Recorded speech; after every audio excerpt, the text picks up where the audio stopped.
Culture and ESL Strategies to Use with Young Children 2021, presented by Fatina Jalambo from the HEB ISD Family Engagement Department.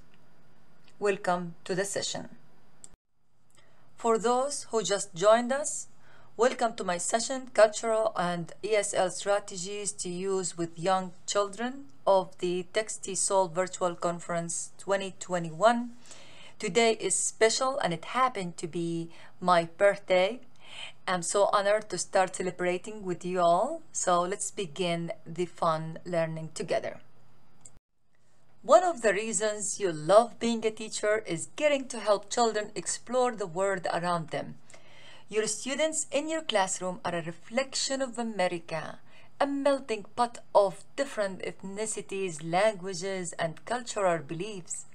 It is normal for children to be curious about people who look or act differently than they do. This natural curiosity presents the perfect opportunity to bring the importance of diversity into your classroom. Preschool will probably be the first group environment outside the home for most children, and it is the early childhood teacher's responsibility to begin laying the groundwork by fostering an inclusive and respectful classroom. It is our responsibility to not only provide our children with early access to education, but also to prepare them to be responsible and caring citizens of the world. Our objectives of today: to change the way our brain perceives outside looks or behaviors of other cultures, as well as changing the way students relate to others with cultural differences. To learn tips and strategies to be a culturally responsive teachers by engaging and building a positive relationship with the English learners, students, and their families. To introduce some tools for multicultural activities. And let's begin with some definitions. Let's begin with defining culture. What is culture? Culture is all about beliefs, values, and behaviors. It impacts some aspects in life. Culture is like water to a fish, essential but not noticed while we are surrounded by it. What's diversity in the classroom? A diverse classroom is one which students represent different races, cultures, languages, religions, etc. A culturally responsive classroom is one in which both the students and the teacher are accepting of all people, regardless of their race, culture, or religion. This acceptance is evidenced by the books that are read, the activities that are completed, and the lessons that are taught. Is it important to have diverse students to teach diversity in the classroom? Not at all. This is a common misconception. In fact, if you have a homogeneous classroom, it is especially more important to emphasize diversity because the only exposure you students may get to other cultures is through the activities, the books, and the lessons that you provide them. Why is diversity so important? Diversity is important because the world is changing around us every day. The population of English language learners is growing faster than ever. Rico and Weed did a research in 2006 and found that 1 out of every 6 school-age children are using language other than English at home. We must learn to accept and get along with people of all cultures in order to become productive citizens of the world. I emphasize again, it is our job as teachers to prepare our students for the real world. And the real world is a very diverse one. We have the opportunity to teach our students love and acceptance now, even if it's not being taught at home. Chances are, by the time our students in the classroom reach the real world, it will be a much more diverse place than it is right now. Research suggests adults who engage children in culturally responsive educational experience help to build young children's self-confidence and skills, increase children's awareness, appreciation, and inclusive of diverse beliefs and cultures, maximize children's academic achievements and educational success. What researchers say about culturally responsive teaching in early childhood. I will give you a minute to read it on your own, and the last one we will read it together.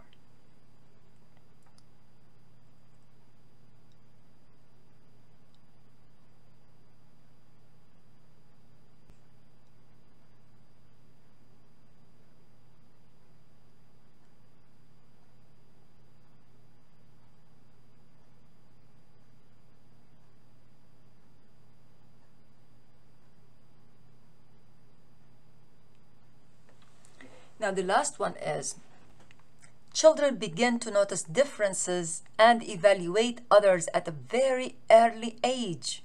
By the age of three, children begin to show signs of being influenced by societal norms and biases and may exhibit prejudice towards others on the biases of gender or race or being differently abled. An important responsibility of parents and child care providers will be to help prepare children with the attitude, knowledge, and skills necessary to live and work successfully in such a complex, diverse world. We highlighted now the importance of having a culturally responsive classroom. Now on the next slide, we will focus or start talking about our first objective of this session. As teachers, we need to change the way our brain perceives outside looks or behaviors of other cultures, as well as changing the way our students relate to others with cultural differences. We need to look at the world through the eyes of the others, not through our own eyes.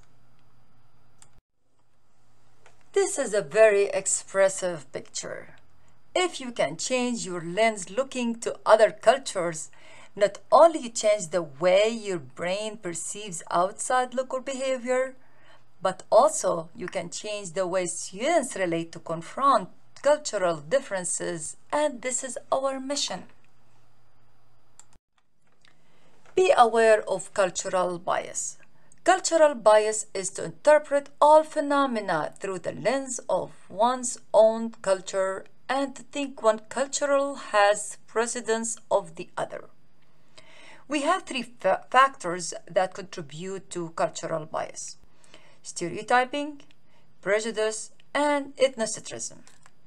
Stereotyping is overgeneralization or oversimplification of beliefs about a particular group based on hear, say, or limited personal experience.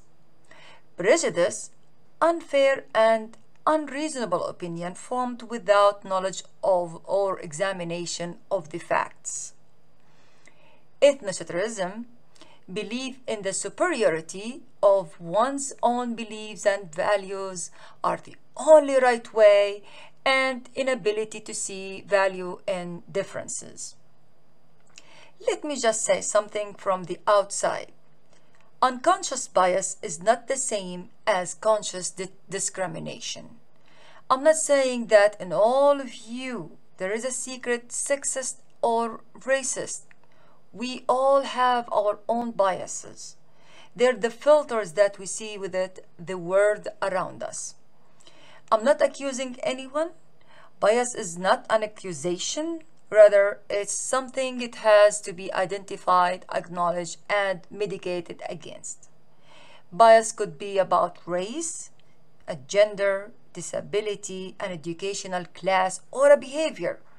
The fact is, we all have bias against what's different to our social norms. The thing is, we all are dealing with students and families. Therefore, we need to understand their cultures and make connections. Each one of us has a role to play in making sure that unconscious bias doesn't determine our lives.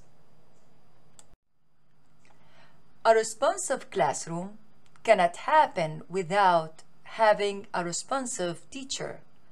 A responsive teacher cannot be a responsive teacher without engaging and building a positive relationship with her English language learners and their families. On the next slide, we're going to talk about some strategies how to be a responsive teacher. Some of these strategies, I'm going to let you read this slide. Just skip the first 3 bullets. We'll do it together.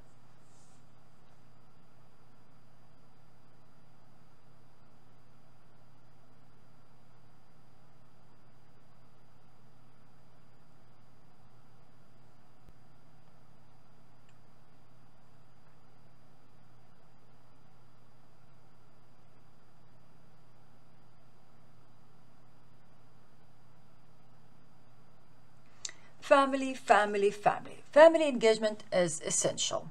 Communication with parents and caregivers is a crucial part of establishing a connection between newcomers' families and their new school. Be mindful that when you try to translate long, complex sentences, the translation may no longer make sense, so always be sure to translate in short, precise sentences. Understanding other cultures and building sustaining relationship with families is not easy, but doable. Teachers should also be mindful that the cognitive demands that English learners face in an English classroom are tiring. The students may need more breaks from classroom activity than an English proficient student. Non-English speaker parents need more frequent contacts face-to-face to close the gaps of miscommunications. I believe that children have a crucial period when it comes to learning languages, and developing their language skills as a young age is very important. One of the interesting, authentic stories that I have read is about a 3-year-old boy. His dad is German, his mother is Chinese, and his nanny speaks English. They all live in Spain. And of course, most of their friends speak Spanish. The child now, he speaks Mandarin, German, English, and Spanish. Mandarin, of course, to his mother, German to his dad, Spanish to his friends, and English to his nanny. That is fascinating. That's why I really like to share it with you all. One of the most effective ways to be a responsive teacher is to learn a few words of your students' language. The minimum that you can do is learning the greeting or their greetings. One of the first steps in understanding cultural differences is recognizing that not everyone speaks the same language. Carver commented about the greeting circle activity time that through this exercise, children begin to understand the many different ways people of the world communicate, and that language is a bridge to understanding other cultures, not a barrier. Also, when we learn greetings in other languages, we help our English language learner feel welcome, valued, and supported in the classroom environment. Offering a friendly daily greeting, for example, Hola Ihab, Marhaba Ihab, I like your shirt, can make the difference between a child's feelings included or excluded. Although at first Ihab may not respond, it's likely that within a few days or weeks, he will develop the confidence to say the greeting back and saying thank you. Teachers should make a concentrated effort to interact positively with that child to help him or her get over the fears of being in a new world of the classroom environment. This includes the teacher setting the norms for how to treat the newcomer in the classroom to make sure that no one is making fun of the student's accent, outfit, or incorrect answers. That way, we can help the child take risks by lowering the affective filter. It was like a flower opening. Here is a link for a short story by a teacher about the impact of a responsive environment on one of his students. I will put the link in the comment section as well. Can we have an awareness of all of the cultural influences? No one can be aware of all the details of culture that students bring with them. We all agree on that. Teachers should always be alert, though, to the possibility of the cultural misunderstanding. Realize that lack of participation or any out of the ordinary behavior may have a cultural basis. Don't assume a negative motive for the behavior until you have talked with the student or the guardian and explored at the cultural explanation. For example, in some cultures, children only speak when they spoken to. They may not volunteer to answer in the classroom. Also, looking in the eyes of someone while talking to you considered outrageous or disrespectful in some cultures. And as you can see here from this picture that you have on the slide, this hand movement here, it looks like in Egypt means be patient. In Italy means what exactly do you mean?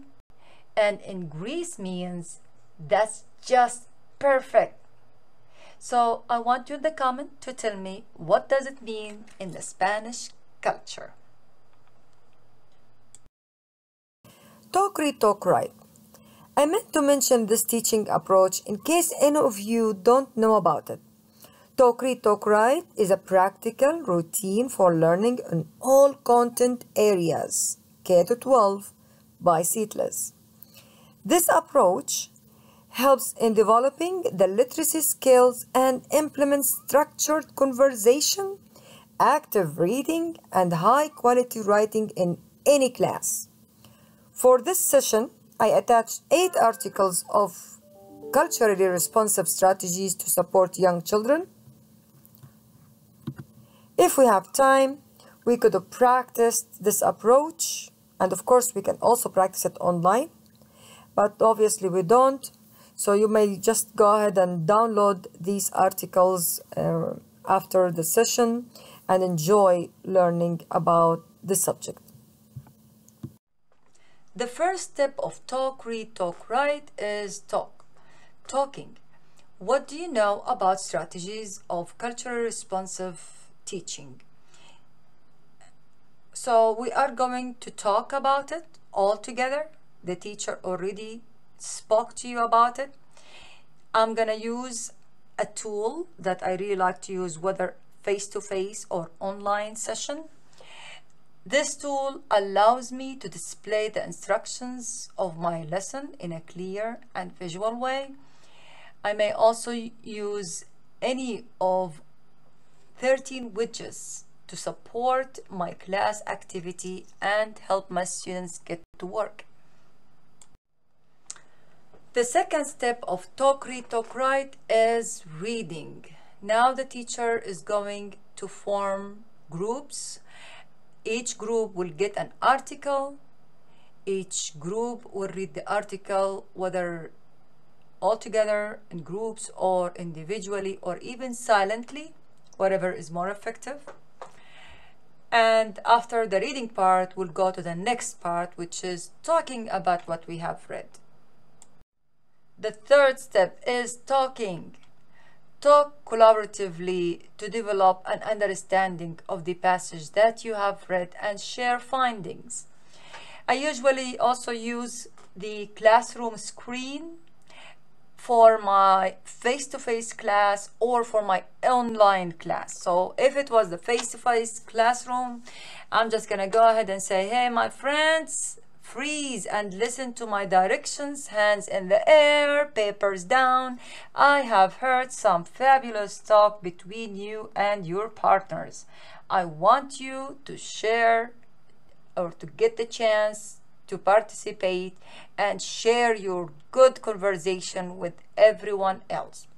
So I'm gonna use this classroom screen, and I can change here the first widget. As you can see from the left side is the background. You can change it. You can randomly choose a name from any group, or you can call, instead of writing the name of the students, you can write the group's names. You can use also dices to call on one of them. You can I'm just explaining now the rest of the widgets. So the media here, you could have used when you did the talking part at the beginning. So you either talk about it and to the kids, or maybe you can use a YouTube or show them a video about the subject. You have also a QR code. You can draw something. You can text. You can write. You can use work symbols like the green light, the red light, yellow light, and you can use the timer and stopwatch. You can use the clock and the calendar as well. So I really enjoy using this classroom at all the times. Now the last step is writing. So if you're having a face-to-face classroom, each group can have a poster and they can write their findings on it. And if you're having an online class, then you can create for each group a Google document, and on that Google document they can share also their findings over there, and then after that they can present it in Google Meet or something with the rest of the class. So far, we covered Objective 1, how to have multicultural responsive classroom. And we learned also how to be cultural responsive teacher. And now we reached our third objective, to learn about some tips and tools for multicultural activities. Teaching diversity may seem like an intimidating task in early childhood education, but it doesn't have to be. So in the following slides, we will learn about some hands-on multicultural activities, a fun way for you to introduce other cultures to the little ones in your classroom. By incorporating these multicultural activities, you're doing your part to raise the next generation of children who appreciates and respects people of all cultures. The first activity we're talking about is, does your skin look like any of these?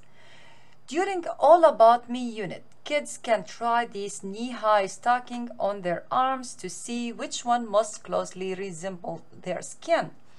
Afterwards, you can make them into display like this, as you can see in the picture. The egg activity. With the Martin Luther King Jr. Day here, consider introducing the idea of diversity and cultural differences to your children. Talk to them about the two eggs. So bring the brown egg and the white egg. What is the main differences? Ask them what is the main difference in these two eggs. Do you think the brown egg is brown on the inside, or the white is white on the inside? Let's find out. Crack the two eggs now. Discuss, are they different on the inside? No, they pretty much are the same on the inside. Depending on your child's age and understanding, you can explore and go more in details and depth on this topic. Share with your children on how we've been created differently, and that's what makes us unique, with different hair type, body type, also skin color, language, culture, and interest. But the beautiful thing is we are all human, with hearts that beats, with emotions of laughter, joy, sadness, and love. And this is what should hold us together, not the color of our skin. Printable Play-Doh mats. For the littlest children, simply making sure they have the opportunity to see people in Play-Doh who look different is a great place to start. These printable Play-Doh mats that I'm gonna add here for you in the chat box offers a fun hands-on activity to add some diversity to their playthings. You can also use Play-Doh to explore colors and smells, explaining how differences make life more beautiful. DIY multicultural banner or do-it-yourself multicultural banner. Here's how we do it. First, we cut out several colors of papers into triangles and put them into a pattern. Then go through your stash of magazine people and select a diverse range. Cut them to the size of your triangles. Next, you can glue your people on. Leave spaces in between for words. Write in those spaces, "We are all one big family," and keep repeating that on the empty triangles. Then cut a string and tape the triangles to it. Finally, you can hang it up in the school or in the classroom or in the hallway. Bulletin board activity. This activity is close to the previous one. Create a word bulletin board on the very first day of school. Give each child a multicultural person shape and have them decorated with crayons. Allow them to choose their skin color. Place the little paper children around the word or the globe, holding hands to show that we're all friends. Create the earth by cutting and pasting large blue and green sheets of butcher paper together and laminate them. This display stands all year up. Above that, you can display the other banner that we created earlier, and that has the words of "We are all Americans," or we can say "We are all a big family." Flags of the word. Create some beautiful decor by printing out these flags of the word. You have the link here that I'm going to add it to the chat box to show we can love every country, not just our own. You can put it in the school hallway, you can put it in the classroom, and so on. Exploring global awareness using photographs. Choose to display pictures of artwork on the wall that features a variety of multicultural children. Decorate your room with maps and globes and get your students excited about their world. Daily exercises should include pinpointing the country or the state and town where the class is located. And in our example here, this picture shows like this is probably in India, or it could be Thailand. Include books in the classroom to incorporate multiculturalism. And we spoke about this shortly when we said how to have a responsive classroom. These are all easy things you can do in the classroom to promote and support diversity. Provide books in the classroom library that feature children of many different races, religions, or cultures.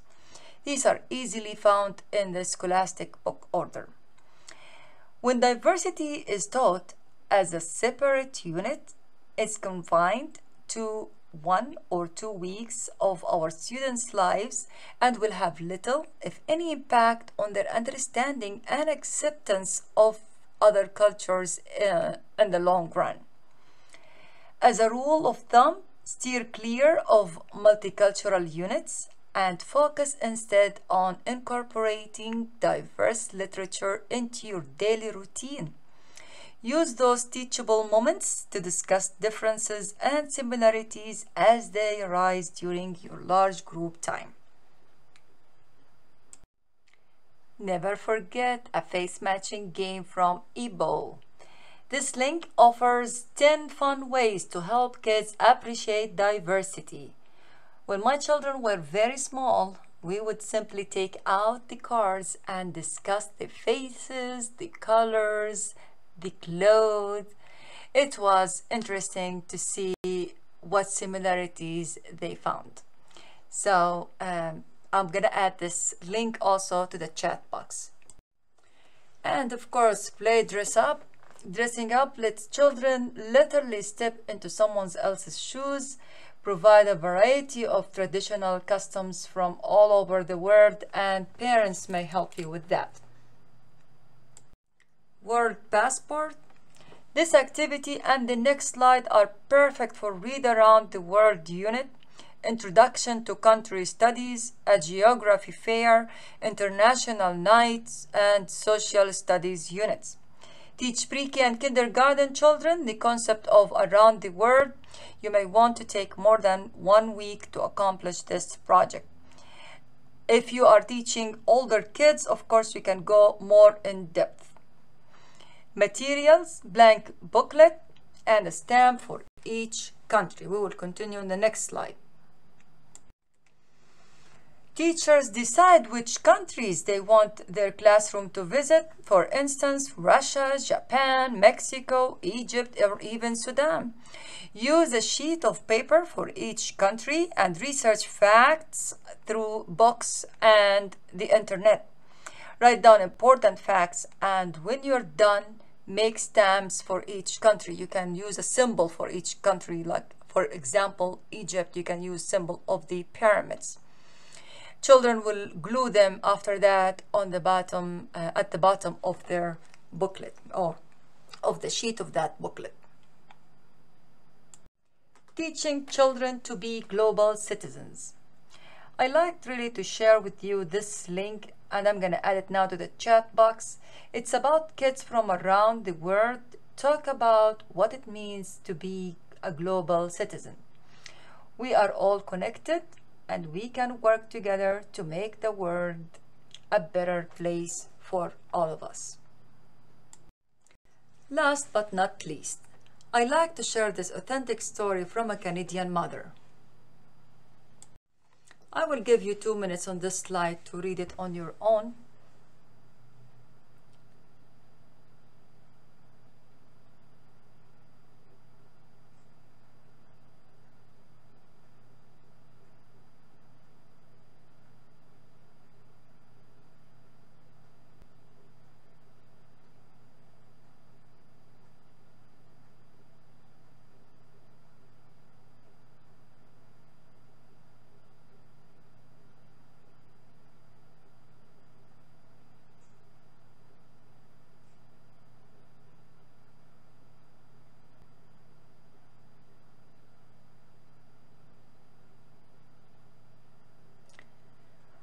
For real, would the world not become a wonderful place when we see it with the eyes of those 2 5-year-old kids?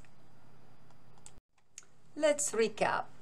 It is our responsibility to not only provide our children with early access to education, but also to prepare them to be responsible and caring citizens of the world. Emphasize on changing the way our brain perceives outside looks or behaviors of other cultures, as well as changing the way students relate to others with cultural differences.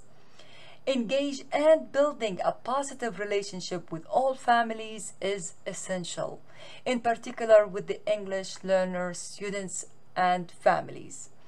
It's highly necessary to build a responsive classroom. Thank you. These are our resources. These are some interactive learning apps as well.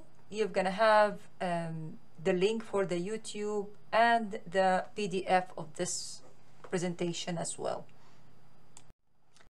Thank you for your participation in this session, and this is a link for a song that I really love a lot.